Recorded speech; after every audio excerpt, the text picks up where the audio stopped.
2022 यानी अगले साल ये जो सोशल मीडिया मार्केटिंग का पूरा डोमेन है 170 बिलियन डॉलर्स को क्रॉस करने वाला है। अगर हम मार्केटिंग की बात करें, एड्स की बात करें, तो आज की डेट में 60% से ज्यादा जो एड्स चलती हैं वो डिजिटली चलती हैं, क्योंकि नई एज में सोशल मीडिया आ गया है, लोगों का अटेंशन स्पैन कम हो गया है। इसलिए आज अगर किसी को कुछ जानना होता है, कुछ समझना होता है, तो लोग एक वीडियो देखना चाहते हैं रादर देन कि वो किसी आर्टिकल को या किसी इंफॉर्मेशन को पढ़े। हाय एवरीवन, मैं हूं आपकी श्रद्धा दीदी एंड वेलकम टू अपना कॉलेज। आज की वीडियो में हम बात करने वाले हैं डिजिटल मार्केटिंग के बारे में। क्या होती है डिजिटल मार्केटिंग, क्या क्या स्किल्स हमें सीखने की जरूरत है, अगर हमें इस फील्ड में एंटर करना है तो क्या क्या स्टेप्स रहेंगे, किस तरीके से हम पैसे कमा सकते हैं यहाँ से। तो डिजिटल मार्केटिंग में यूजुअली आजकल लोग इसलिए जाना चाहते हैं क्योंकि एक तो सोशल मीडिया हमारी लाइफ के अंदर घुस गया है। हमें पता है हम भी उतना ही इंस्टाग्राम, उतना ही फेसबुक, उतना ही यूट्यूब चला रहे हैं जितना बाकी लोग चला रहे हैं। इस तरीके से जो सारी की सारी ऑडियंस है वो टेलीविजन, न्यूज़पेपर्स, रेडियो से शिफ्ट होकर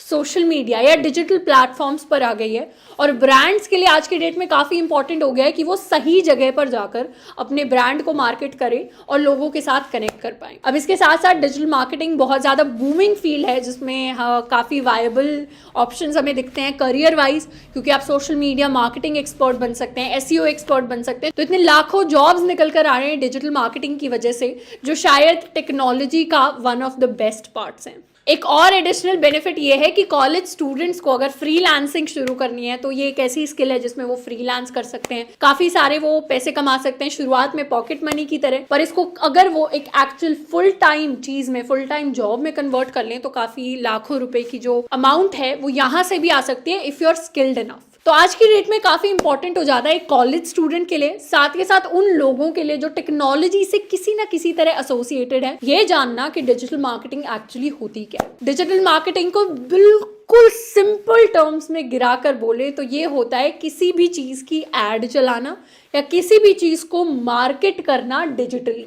यानी ऑनलाइन प्लेटफॉर्म्स पर आप किसी भी चीज को मार्केट कर रहे हैं, किसी की एड चला रहे हैं, ब्रांड अवेयरनेस कर रहे हैं, तो उसी को हमने डिजिटल मार्केटिंग का नाम दे दिया है। अब डिजिटल मार्केटिंग काफी तरीके की हो सकती है, या तो हम सर्च इंजन पर काम कर सकते हैं, यानी जो भी हम गूगल सर्च करते हैं चीजें, कौन सी चीजें ऊपर आए, कौन से कीवर्ड से हमारी वेबसाइट ऊपर जाएगी पेज के ऊपर और ज्यादा क्लिक्स बढ़ेंगे हमारी वेबसाइट पर, उस तरीके की भी मार्केटिंग हो सकती है। वेबसाइट्स की भी मार्केटिंग हो सकती है। सोशल मीडिया भी डिजिटल मार्केटिंग के अंदर आता है कि कितने लोगों को हम लिंक्डइन के थ्रू, यूट्यूब के थ्रू, फेसबुक के थ्रू, इंस्टाग्राम के थ्रू अपने प्रोडक्ट की तरफ ला पा रहे हैं। ईमेल मार्केटिंग भी होती है जिसमें काफी सारे ब्रांड बहुत सारे कंज्यूमर्स को, क्लाइंट्स को ईमेल्स भेजते हैं अपने प्रोडक्ट के बारे में बताते हुए कौन सी ईमेल स्पैम में चली जाएंगी, कौन सी नहीं जाएंगी, कौन सी ईमेल्स इतनी अच्छी होंगी कि उनको एक्चुअली कोई यूजर खोलकर पढ़ेगा। साथ में हमारे पास ऐप मार्केटिंग भी आती है। तो इस तरीके से अलग अलग तरीके की मार्केटिंग है जो हम डिजिटल प्लेटफॉर्म्स पर जाकर कर सकते हैं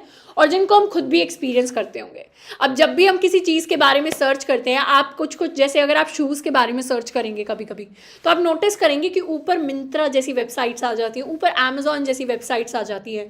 क्यों? क्योंकि इन लोगों ने सिर्फ एड्स पर नहीं, एसईओ यानी सर्च इंजन ऑप्टिमाइजेशन पर भी काम किया है कि कौन से कीवर्ड से यूजर ज़्यादा अट्रैक्टेड होता है, उस हिसाब से वो कीवर्ड्स यूज़ किए जाए, वो कंटेंट यूज़ किया जाए और रेलेवेंट लिंक्स दूसरी वेबसाइट के यूज किए जाएं ताकि हम सर्च में ऊपर आ सके। अब यहाँ पर सवाल ये आता है कि हमारे पास न्यूज़पेपर हुआ करते थे, हमारे पास टीवी हुआ करता था, रेडियो हुआ करता था, तो इतने सारे ट्रेडिशनल मीडिया थे, तो हम डिजिटल मार्केटिंग की तरफ क्यों शिफ्ट हुए? डिजिटल मार्केटिंग की तरफ इसलिए शिफ्ट हुए क्योंकि डिजिटल मार्केटिंग हमारी ट्रेडिशनल मार्केटिंग से बेटर होती है। कुछ ऐसे फैक्टर्स होते हैं जो ट्रेडिशनल मार्केटिंग हमें नहीं दे पाती। मतलब एक न्यूज़पेपर में हम ऐड निकालें, एक मैगजीन में ऐड निकालें, एक टीवी पर ऐड निकालें, उससे बेटर है कि हम डिजिटली अपनी ऐड को प्लेस करें। कैसे? सबसे पहला फैक्टर आता है लार्ज ऑडियंस। अब सोशल मीडिया या फिर digital platforms, Google, Amazon, Facebook, ये हमें जितनी बड़ी ऑडियंस देंगे उतनी शायद ही हमें कोई न्यूज़पेपर दे पाएगा, उतनी शायद ही हमें कोई छोटे बड़े टीवी चैनल्स तो दे सकते हैं पर छोटा टीवी चैनल हमें नहीं दे पाएगा। तो हमें काफ़ी तरीके की ऑडियंस एक साथ ऑनलाइन डिजिटली मिल जाती है गूगल, फेसबुक जैसे प्लेटफॉर्म्स पर, इसीलिए वहां पर ऐड निकालना अच्छा है। दूसरा है ऑडियंस टारगेटिंग। अब मान लीजिए हमें एक ऐड निकालनी है, हम ऐड निकालते हैं अपने दूरदर्शन पर पूरी की पूरी ऐड चल रही है और पूरा देश उस ऐड को बैठकर देख रहा है, या फिर रीजनल ऐड निकाल देते हैं, जैसे राजस्थानी न्यूज का चैनल है तो उस पर हमने ऐड निकाल दिया और अब उसको पूरा का पूरा राजस्थान बैठकर देख रहा है। अब इस केस में क्या हुआ, वो ऐड बहुत सारे ऐसे लोगों ने देखी होगी जो रेलेवेंट भी नहीं है उस ऐड को देखने के लिए। मतलब क्या पता वो हमारे एक्चुअल कस्टमर्स हो नहीं हो, वो उस चीज में इंटरेस्टेड हो नहीं हो। मान लेते हैं आप कोई प्रोडक्ट लॉन्च करना चाहते हैं और उस प्रोडक्ट को आप नॉर्थ इंडिया के अंदर लॉन्च कर रहे हैं, लेकिन अगर आपको अब टीवी पे ऐड चलानी है तो वो उस ऐड को अब बहुत सारे लोग अपने पूरे नेशन वाइड में देख रहे होंगे। साउथ इंडिया के भी काफी लोग देख रहे होंगे, वेस्ट ईस्ट की तरफ से भी काफी लोग देख रहे होंगे, लेकिन आपकी जो टारगेट ऑडियंस थी ना वो सिर्फ नॉर्थ इंडिया वाले लोग थे। अब ऐसे केस में आपके जो ऐड है, आपका जो प्रोडक्ट है वो ऐसे लोगों तक पहुंच गया है जो शायद आपके लिए रेलेवेंट ऑडियंस भी नहीं है। तो आपने एक तरीके से एक्स्ट्रा खर्च भी किया, उन लोगों तक भी गए जिन लोगों तक जाने के बाद आपके पास कोई आउटपुट या रिजल्ट नहीं आने वाला। पर डिजिटल मार्केटिंग में हम इस चीज से बच जाते हैं क्योंकि ऑलरेडी कंपनीज हैं जिन्होंने लोगों के इंटरेस्ट जो है स्टोर कर लिए, किस चीज में वो इंटरेस्टेड हैं, किस तरीके का वो कंटेंट कंज्यूम करते हैं, कैसे ब्रांड्स की वो चीजें खरीदते हैं। तो वो सारा का सारा डेटा जो एड्स चलाती हैं कंपनीज, गूगल, फेसबुक जैसी कंपनीज उन ब्रांड्स को दे देती है और उस हिसाब से वो ब्रांड्स टारगेटेड एड्स चलाते हैं सिर्फ उस ऑडियंस के लिए जिनका शायद एज ग्रुप रेलेवेंट है, जिनका शायद रीजन रेलेवेंट है, जिनकी शायद ऑक्यूपेशन यानी जो वो काम करते हैं वो ज्यादा रेलेवेंट है। तो इस तरीके से हमें टारगेटेड ऑडियंस मिल जाती है। तीसरा है कॉस्ट इफेक्टिव। पहले अगर आपको किसी मैगजीन में एक एड निकालना होता तो कितने पैसे लगते थे, किसी न्यूज़पेपर में एड निकालना आज की डेट में काफी ज्यादा पैसे लगते हैं, फ्रंट पेज के इतने, थर्ड पेज के इतने। उसी तरीके से अगर आपको टीवी पर एड दिखाना है तो भी बहुत ज्यादा पैसे लगते हैं, लेकिन डिजिटली जाकर एड दिखाने में आपको कंपैरेटिवली कम पैसे लगेंगे। शुरुआत में तो आप सिर्फ कुछ पैसों के थ्रू आप एक्सपेरिमेंट करके देख सकते हैं कि डिजिटल मार्केटिंग आपके लिए काम भी कर रही है या नहीं, या किस तरीके की मार्केटिंग आपके लिए काम कर रही है। जो मार्केटिंग आप करिए उसको आप एनालाइज करिए और उसमें ज्यादा फिर आप पैसे फनल इन करिए फॉर मार्केटिंग योर प्रोडक्ट। तो उस तरीके से कॉस्ट इफेक्टिव बहुत ज्यादा है। चौथी चीज जो यहाँ पर आती है वो इमीडिएट फीडबैक। अब आपको किसी मैगजीन में कोई एड निकालनी होती थी, पहले न्यूज़पेपर में एड निकालनी होती थी, तो आपको एक्चुअली पता नहीं चलता था कि इस न्यूज़पेपर के थ्रू मेरे पास कितने कस्टमर्स आए। लेकिन आज की डेट में हमारे पास पूरे एनालिटिक्स होते हैं, गूगल पूरे एनालिटिक्स देता है कि कितने लोगों ने आपके ऐड पर क्लिक किया, कितने लोग आपके पास आए। तो आपको इमीडिएट फीडबैक मिलता है। अगर आपके एड्स काम नहीं कर रहे तो आप उनको चेंज करते हैं, आप अपने कंटेंट को दूसरी तरीके से फ्रेम करते हैं ताकि वो काम करने लगे। उस तरीके का जो फीडबैक लूप रहता है वो ज्यादा इफेक्टिव होता है एज कम्पेयर टू ट्रेडिशनल चीजें। और पांचवा चीज है इजी ट्रैकिंग, यानी आजकल गूगल, फेसबुक जैसी कंपनीज पूरे के पूरे एनालिटिक्स आपको पेजेस दे देते हैं जिसके ऊपर आप बहुत अच्छे से ट्रैक कर सकते हैं कि कितने लोग आ रहे हैं, कितने लोग नहीं आ रहे, कहाँ पे आपको ज्यादा इनपुट डालने की जरूरत है इन टर्म्स ऑफ ज्यादा एड्स हम दिखाएं। अगर मान लीजिए आपने एक रैंडम एड निकाल दिया, उस पर लोगों ने क्लिक किया और अगली बार अब आप किन को टारगेट कर रहे होंगे, उन लोगों को टारगेट करेंगे स्पेसिफिकली जिन्होंने एक बार क्लिक करके देखा जरूर, तो उन्हीं को आप कॉल करके अपना जो प्रोडक्ट है वो सेल कर सकते हैं। तो इस तरीके से पूरा का पूरा जो सिस्टम है बहुत अच्छे से स्ट्रीमलाइन और बहुत ज्यादा इफेक्टिव हो गया है। अब इसमें सवाल आता है सिस्टम तो इफेक्टिव हो गया पर इससे हमें अगर करियर बनाना है तो हमें कैसे फायदा हो। तो एक step by step road map की अगर बात करें डिजिटल मार्केटिंग में तो वो होगा सबसे पहले टू फाइंड योर नीश। अब ऐसा नहीं है कि आप फेसबुक पर भी ऐड चला रहे हैं, गूगल पर भी ऐड चला रहे हैं, यूट्यूब पर भी ऐड चला रहे हैं, लिंक्डइन पर भी ऐड चला रहे हैं, साथ के साथ आप एसईओ भी कर रहे हैं, वेबसाइट्स बना भी रहे हैं। तो ये सारे के सारे जो काम है ना उनके बारे में बेसिक नॉलेज होना अच्छा है, लेकिन आपको शुरुआत में देखना पड़ेगा अपने इंटरेस्ट के हिसाब से कि आपको कौन सी डायरेक्शन में जाना है। जिस डायरेक्शन में जाना है उस डायरेक्शन में आप अच्छे से काम कर सकते हैं, वहां में नीश अपनी डेवलप कर सकते हैं। उस स्किल में ऐसे बनना है कि टॉप 3 का अगर हम नाम लें तो उसके अंदर आपका नाम जरूर आए उस पर्टिकुलर स्किल के अंदर। उसके बाद टारगेट करना है अपने क्लाइंट्स को। अब जरूरी नहीं है शुरुआत में क्लाइंट्स आपको पैसे दे रहे होंगे, शुरू में हो सकता है आपको फ्री में काम करना पड़े, विच इज कंप्लीटली ऑलराइट, क्योंकि शुरू में आप बस थोड़ा बहुत वर्क एक्सपीरियंस ले रहे हैं, टेस्ट कर रहे हैं खुद को भी।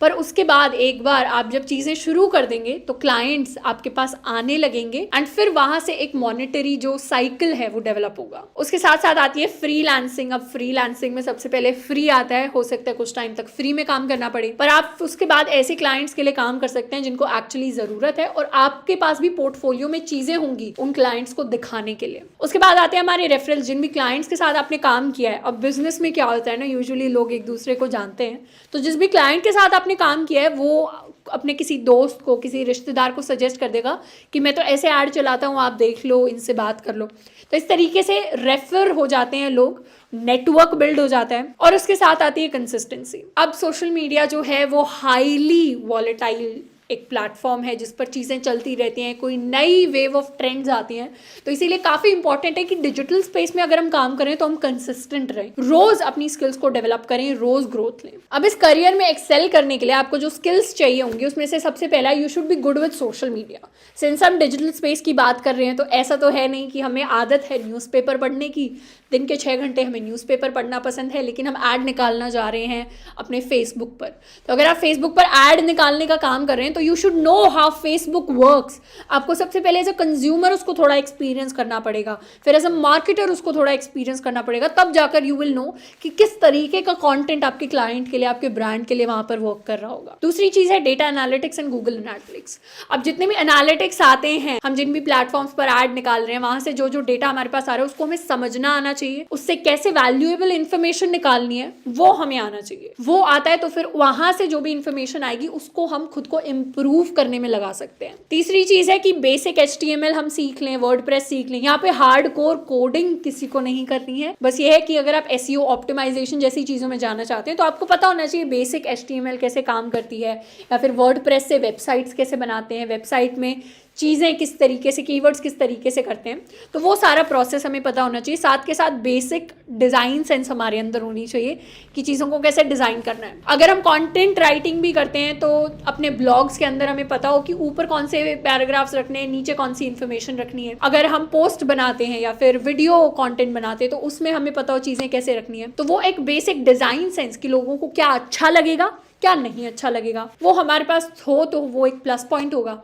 अब इसमें काफ़ी लोगों का सवाल होता है कि क्या हम बस एक सर्टिफिकेट ले लें तो हमें क्या बेटर जॉब्स मिलने शुरू हो जाएंगे। तो इसका आंसर ये होगा कि सिर्फ सर्टिफिकेट लेने से कुछ नहीं होगा, क्योंकि डिजिटल स्पेस जो है, डिजिटल मार्केटिंग पूरा का पूरा जो एक करियर है वो काफ़ी प्रैक्टिकल करियर है। यहाँ पर बहुत कम थ्योरी और बहुत ज़्यादा प्रैक्टिकल नॉलेज है जो आपको एक्चुअली बैठ के प्रैक्टिस करनी पड़ेगी, तब जाकर आपके स्किल्स डेवलप होंगे।